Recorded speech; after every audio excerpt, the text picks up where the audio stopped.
Hi everyone and welcome to this video. In this video we'll talk about the different aspects of home, different aspects surrounding the sort of myth of home, I would say. I would not necessarily call it an archetype, but this especially has to do with sort of the link between sort of this idea of home um, on the level of the nation, but also on the level of, let's say, sort of one's own home vis-a-vis sort of the idea of the ego and its sort of self-protective ideas of self-protective mechanisms. And this is going to be, I'd say, an experimental video. It's not really introductory, I would say, but it's more sort of me trying to experiment with this, with a couple of ideas that I've been thinking about and writing about recently. So essentially, one of the groundings of this thought that I'll put forth, although I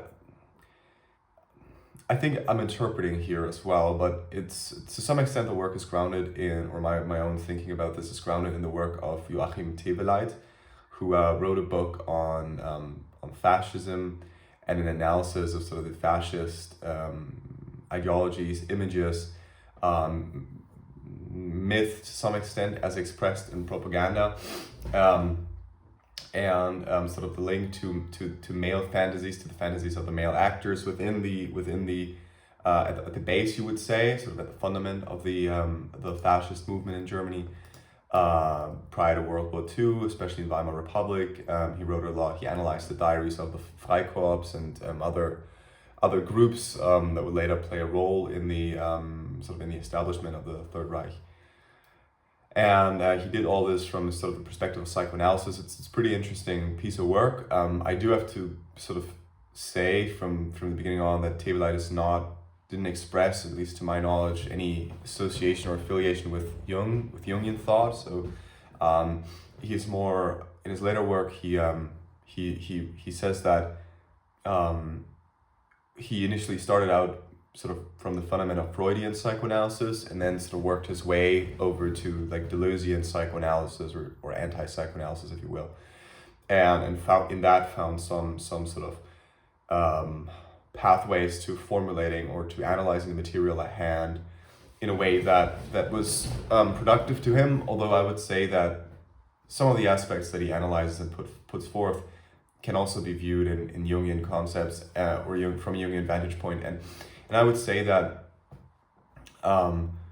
actually there is a lot of Jung in him, and you could also analyze the problems using the sort of the frameworks that I put forth sometimes, especially regarding the ego as narrative.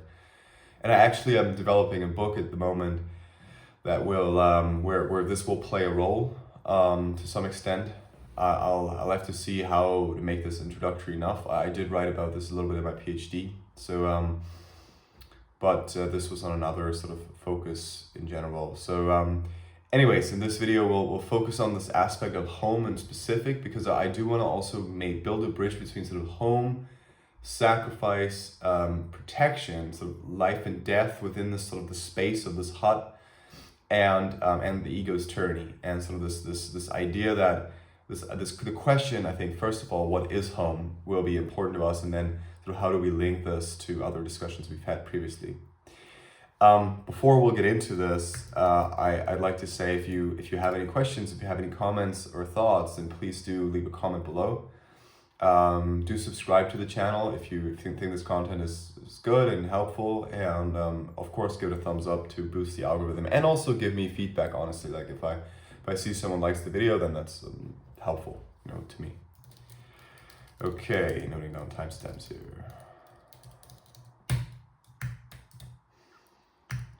All right, so why home, and sort of these are some reflections, I think, in general on this term home, not from sort of a general sort of perspective of the word, but I think there's something to the home that goes beyond what we would call like the house that we live in, for example, the patch of land that we live on. Like home for us is, I would suggest, let's say a web, again, like the web around the archetypal core, around the archetypal nucleus that complexes form. So the idea of home is the very specific kind of web in this context. And I would propose that home in this context to us is the web structured around, clustered around the ego. And the reason for this is that the ego is essentially built in a way that it feels like that which we most are. At least that's what it attempts to do. And obviously we know that there are many moments when we don't feel like ourselves, but these are the moments when we're intruded by something within us, and we'll get to this later. We'll get to this sort of intrusive aspect. And then finally to sort of the protective aspects of the sort of resulting from this perspective. Sorry, I'm just writing this down. And the idea essentially of the ego, as I've introduced it in other videos as well, and do go check them out, is that the ego builds a sort of coherent narrative that is sort of strong and at its core basically coherent, as in you can project it into the future. And the idea of the home is very similar, right? The home is something where we know it's going to stand, we know it's going to be here, and certainly we have different, let's say, practical experiences with home, but sort of this idea of the archetype of home, right? That which home presents itself as over time is certainly this idea of constance, of permanence, of being here no matter what, in a way, standing for thousands of years, for decades.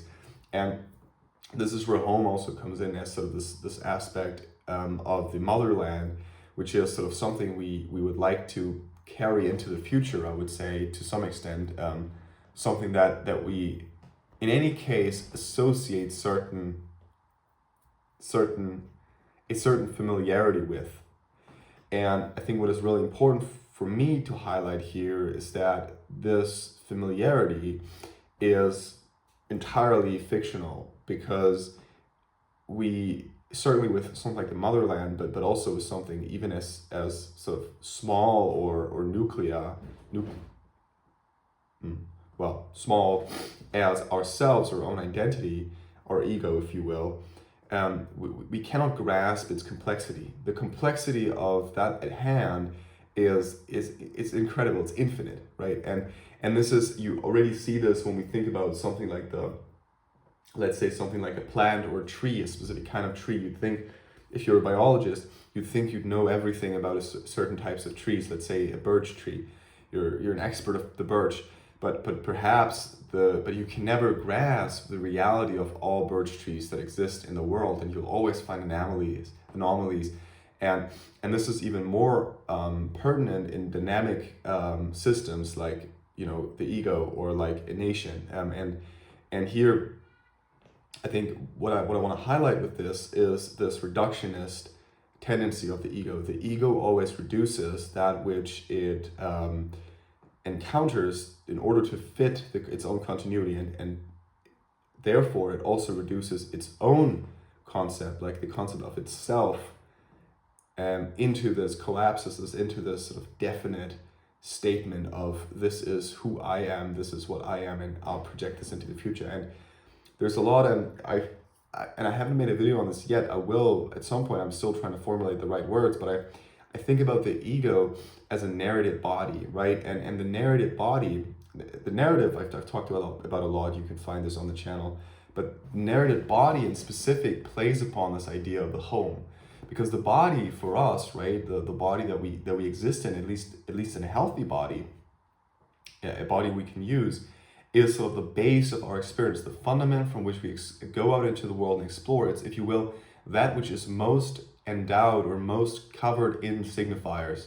It's most discovered, and it's also the place where we recognize change very quickly. We know when something aches that didn't ache yesterday. We immediately recognize it. We know when there's a spot on our skin that we didn't have yesterday. We'll recognize it as long as we can see it, and as long as we have a relationship with this body. And there are many reasons why we wouldn't have this relationship, and some of us won't have this relationship. But in general, the body is sort of this place from which we venture out into the world. Just as the home is this place that we venture out into the world from.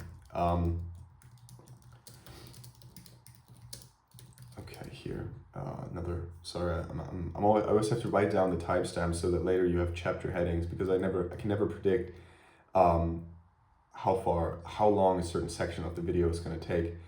But yeah, so essentially what I'm trying to draw here is the parallel between the narrated body as the ego and the home as this place where we have essentially interpreted everything. Like, and I think this becomes very pertinent in this idea or in the statement of let's make this our home, right? And how do you make something your home? I think fundamentally what you do is you go around, you look at everything, and maybe you paint the walls, maybe you put your own furniture, maybe you clean.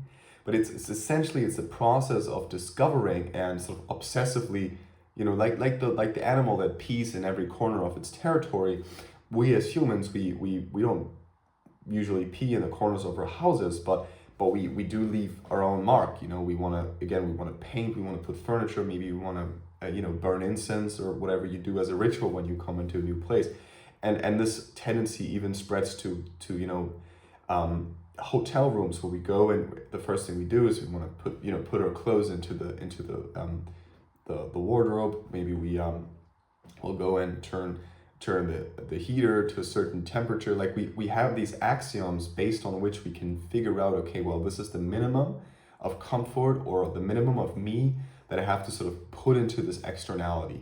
And I think this is sort of this gesture is what's at stake also in the creation of the home in general, right? It's this, you externalize a certain aspect of yourself in a certain space, right? You manifest it in a certain space. At least now, if we stay with this metaphor of the house, right? That's sort of what's going on here. Now, the question really becomes, okay, how does this work on the level of the nation, or on the level of, let's say, the city or the community, right? And I think here the process is to some extent reversed and to some extent nourished by projection. So let's explain or let's discuss or let's explore this together. Reversed because now you can't really go around, especially in a large country, and sort of externalize yourself in it physically. You can't put your furniture. So what you'll do instead is what we do is we internalize certain aspects of it. So, and I think this, again, the narrated body metaphor helps us here a lot, because essentially what happens is you take stories of the cultural canon that necessarily is sort of an aspect, I'd say an aspect of the nation that you exist in, and you introject them. So you add them to your narrative, you add them to that which you think you are and which you sort of tell yourself you are. And so that's the one level. On the other hand, you'll go ahead and project onto the nation, onto this whole, and perhaps also its people, certain aspects of yourself that you consider to be, let's say, pertinent for this nation to be you, right? So this could be, let's say, something like peacefulness, right? And it doesn't have to be that you're peaceful. It may be that you're precisely not peaceful, but you nonetheless say, well, the nation is peaceful. My neighbor must be peaceful because he, she, they, whatever, is German as well.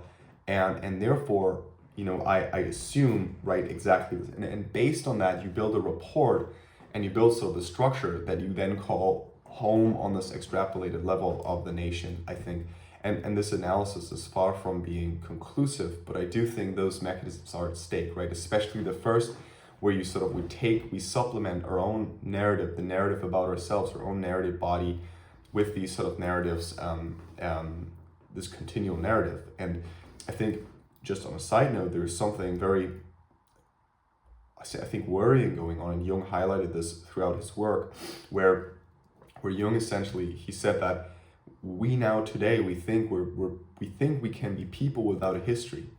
And Nietzsche highlighted this similarly, right? He, with the death of God, right? He essentially announced also the death of the continuity of our own history. And what's going on, and I think this is sort of grounded in the scientific endeavor, science essentially attempts to build this,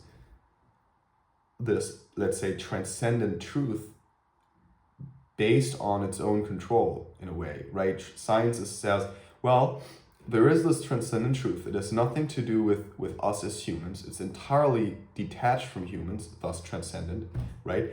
And what we're now doing is we as humans can observe or tap into this truth. And we can actually learn about it and observe it. And it has nothing to do with us, but it's upon me as a scientist to uncover it, right?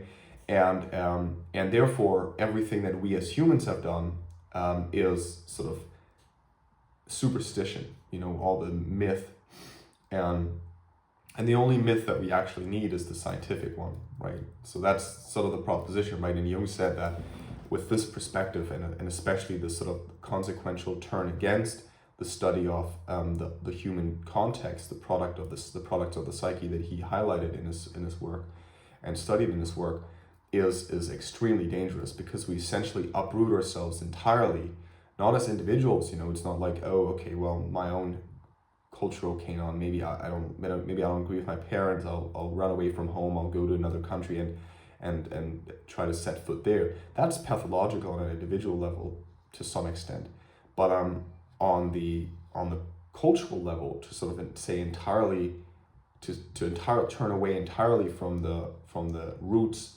of your own history, and to systematically do so by in the schools and everything, I think that's very dangerous. It's very dangerous. It's right, sort of, it opens the door for nihilism that has caused great damage in the past. And so that's another reason to study Jung for you, I think. But here we want to talk about home, and I think the next level that we have to go to now, and I think this is the dangerous level, right? Because it's a level of intrusion. What happens when something intrudes, right? And I think subsequently I'll talk about protective mechanisms, which are essentially the mechanisms that we employ to protect ourselves from intrusion. And intrusion, so the aftermath of the intrusion, if it happens, and the sort of the act of protection itself, I think those are the dynamics essentially also on the level of the ego and the unconscious, because that's essentially the level we're talking about here, right? That are most dangerous, and I think also crucial to understand when discussing or thinking about Jungian psychoanalysis, right? I think I made a lot of videos on this issue or the struggle between the ego and the unconscious. I made a couple of videos on their natural struggles, so this the idea that the ego migrates between the sort of the realm of the heaven and the realm of hell, and the idea here in this migration process is essentially that the ego always moves between reality, so that which it doesn't know, that which is novel, and a realm which it knows, that which we would call home to some extent. And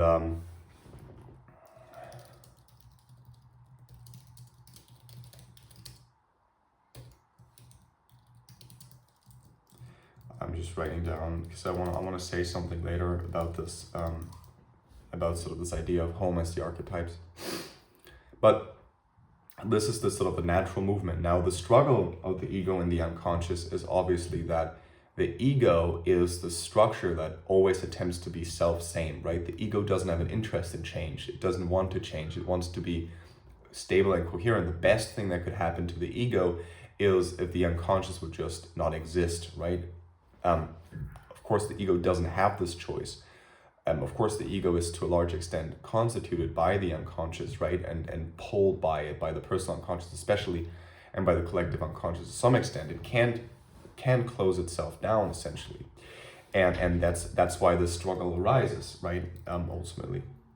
Now, what happens in this process of intrusion, or in this moment of intrusion, I would say, is that something within the ego, or experienced as within the ego, springs up and ruptures the ego, breaking into it, rupturing the continuity of its flow of time. And we talked about this in the context of synchronistic moments, right? The synchronicity for the ego on the individual level acts as sort of such a rupture.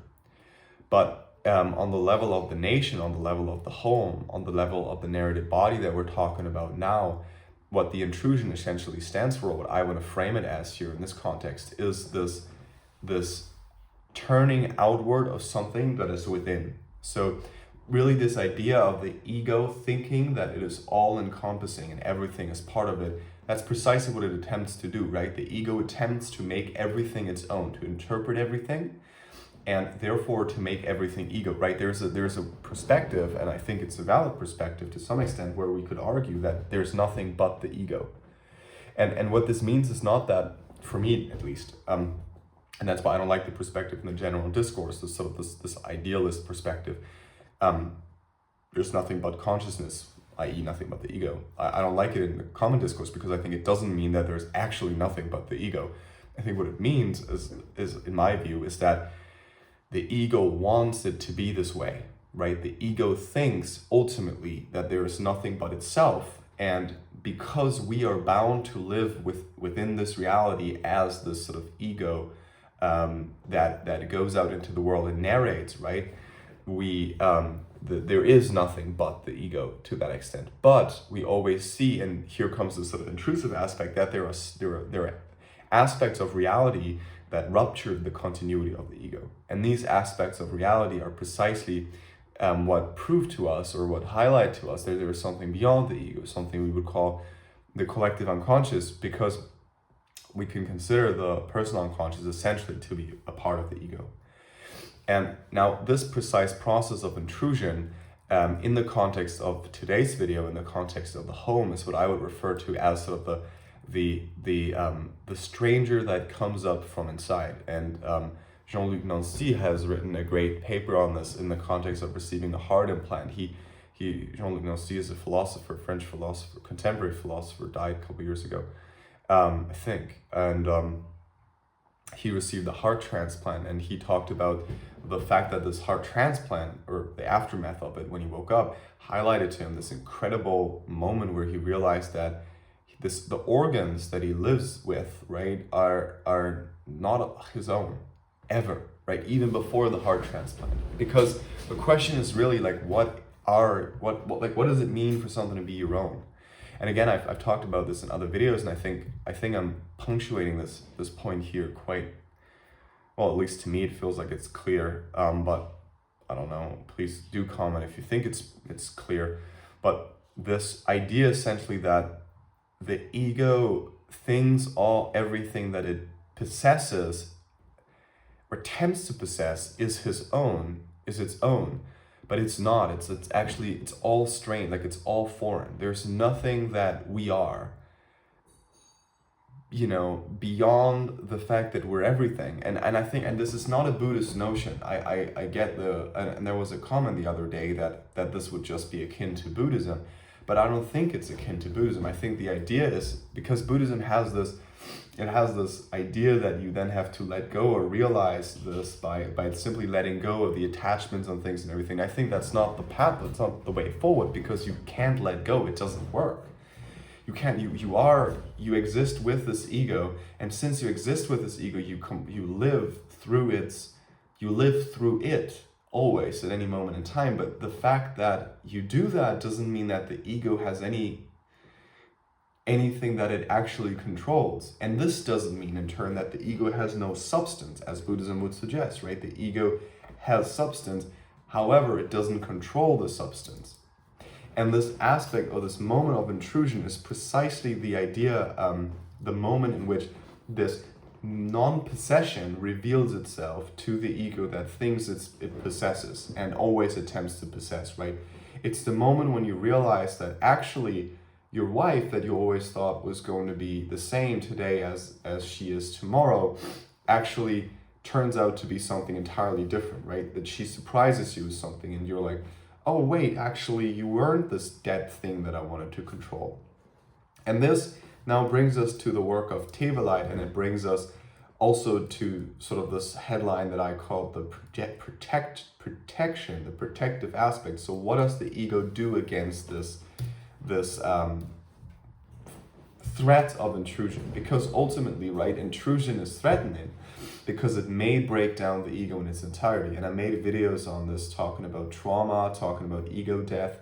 It's a problem for the ego. Now, the the protection of the ego, Tevelite shows us very, I think, elegantly, and well, I don't know if it's elegant, but it's certainly extensive, is sort of this idea of killing, this idea of death, of everything that's dynamic. And he symbolizes this with the white nurse being sort of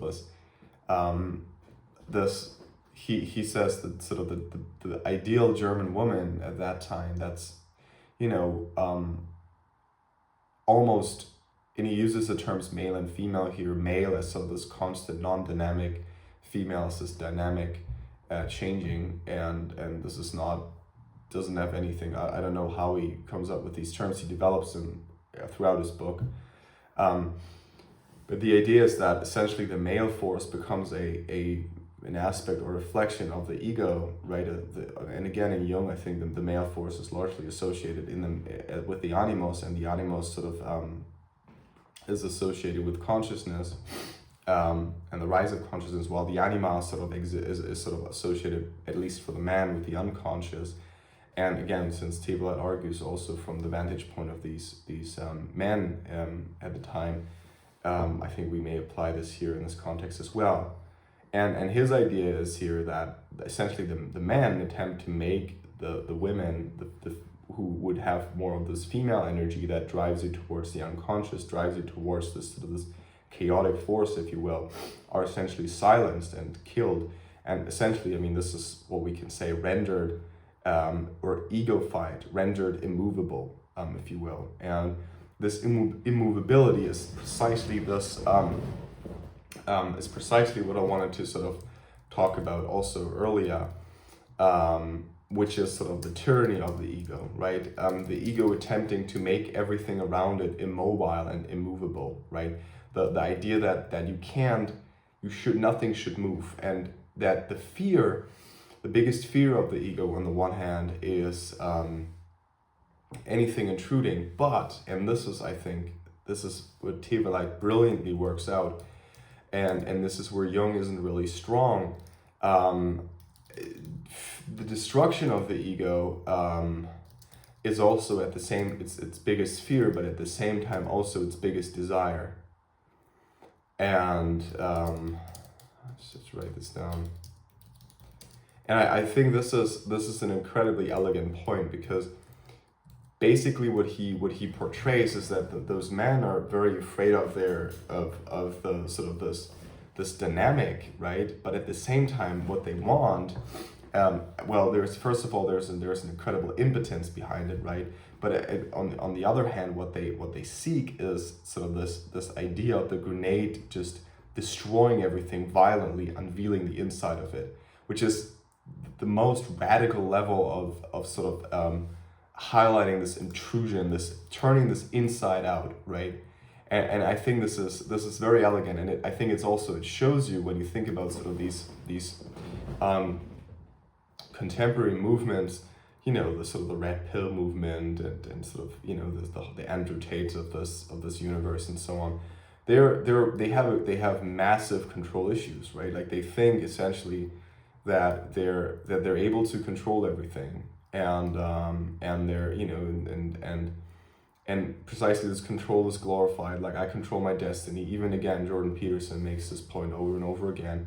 You're able to control your destiny. There's only me in the world, and I can do what I want, and I will do what I want, and there's no reason for me to exist in any kind of communal setting, any kind of recognition of interdependence, any recognition of sort of internality. There's only the externality, right? It's in a way, it's an existence on the fundament of the persona.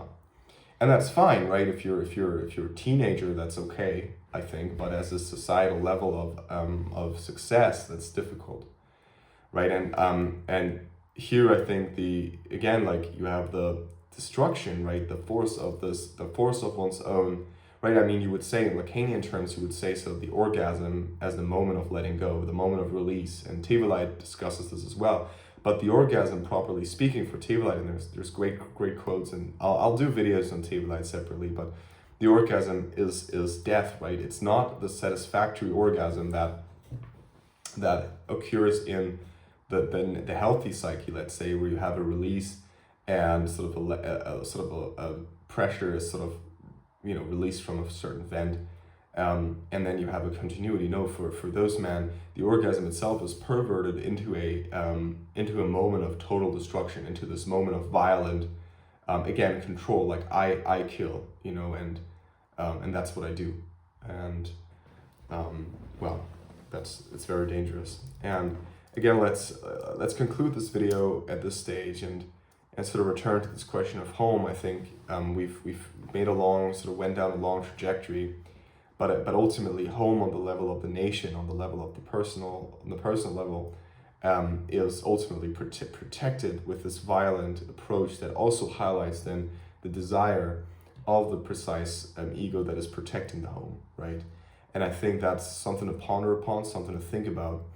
And I very much appreciate if you left a comment below and let me know what you think. I'd also appreciate a like, and of course, subscribe is greatly appreciated if you want to continue watching this content. And if you're interested in again, as I said, I'm working on the book about this. If you're interested in the book, then you can visit my website if you follow the link below, and you can find it. Either it's at the stage where you're watching this, it's already published, and you'll find the book on the website, or you can enter your email address in an email list, and I'll notify you as soon as it's out. All right, take care. Thank you.